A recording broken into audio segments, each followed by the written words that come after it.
হিজরি সনের প্রথম মাস হল মুহররম।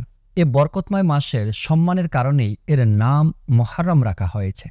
আল্লাহ পাক হিজরি সনকে বরকতময় মাস মুহররম দ্বারাই শুরু করেছেন এবং এ মাসে আমাদেরকে রহমত, বরকত, কল্যাণ, পুণ্য ও প্রতিদান লাভের সুবর্ণ সুযোগ দান করেছেন। মুমিন বান্দার জন্য আল্লাহ পাক তার পছন্দনীয় বান্দা হওয়ার পথ সুগম করে দিয়েছেন।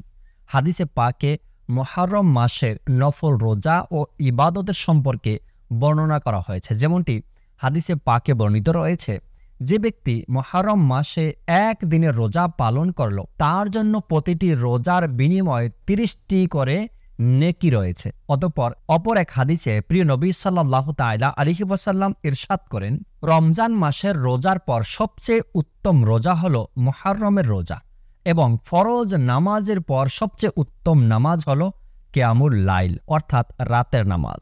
সাহাবা ইকরাম আলাইহিমুর রিদওয়ানও এ মাসকে অত্যন্ত সম্মান করতেন এবং এ মাসে অধিক হারে ইবাদত বন্দেগী করতেন।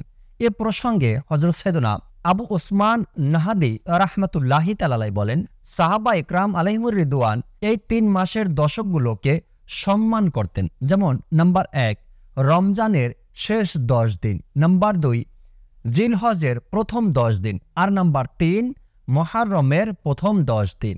হে আল্লাহ, আমাদের সবাইকে ইসলামী বর্ষের প্রথম মাসকে সম্মান ও এ মাসে অধিক হারে ইবাদত করার তৌফিক দান করো।